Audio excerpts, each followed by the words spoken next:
Welcome everyone back to weekly weather updates, and today we're going to be having a look at the hurricane forecast for Central Pacific, Eastern Pacific, and the Atlantic Ocean. Now, we've had quite a exciting hurricane season so far.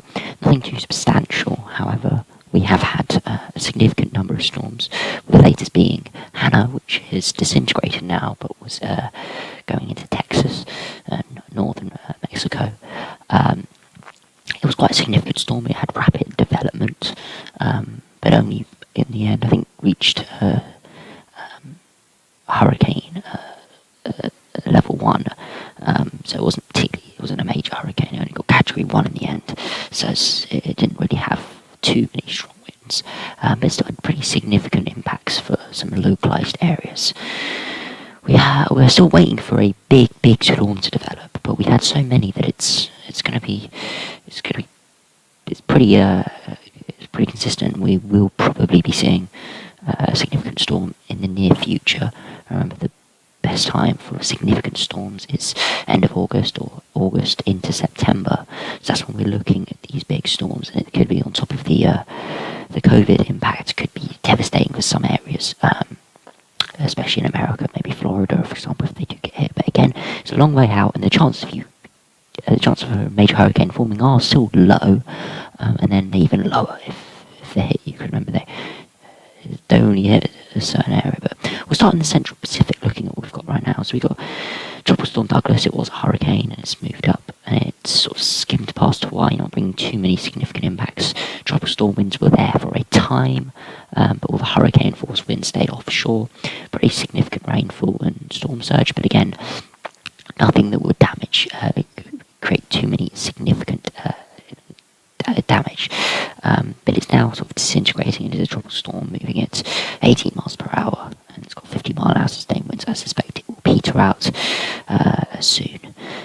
It was, I think, got to a category 3 or 4 at one point, but again, that was around the south and the east of Hawaii, not really affecting it.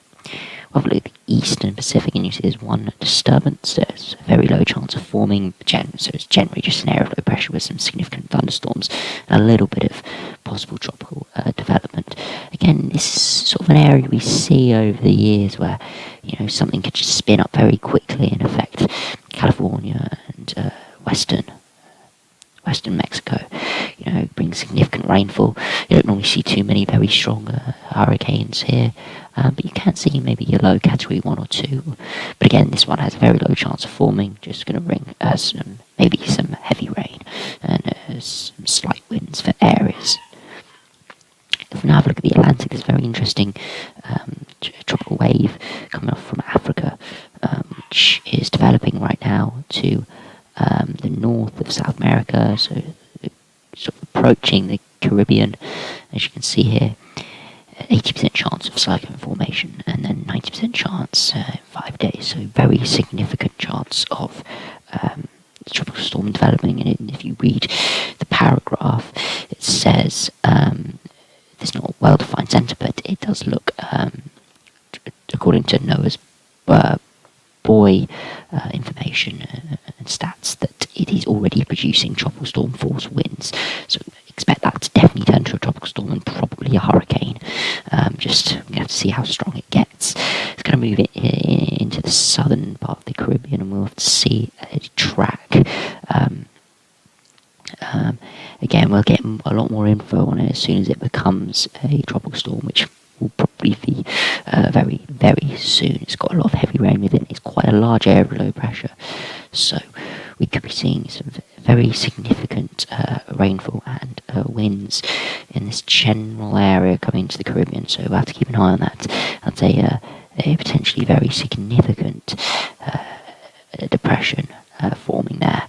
So that's something we need to watch, and again, it's symbolic of what might happen, as this, I think, would be going to I now, which is very, very, some seasons we never even get to I, to be honest. So it's very early on, July really, to be getting I. Might get quite far down in the alphabet this year.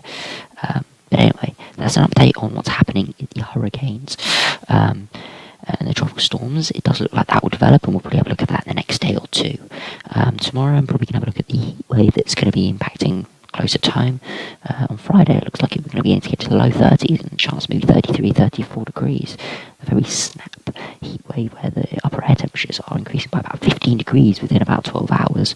And then by that, the next evening after, it's decreasing again by about 15 degrees as the cold front comes through. So we're going to have a look at that and see exactly what sort of temperatures we'll be seeing on Friday, and we'll have a look at that tomorrow. So anyway, thanks for watching, hope you enjoyed the video, subscribe new, and I'll see you again tomorrow.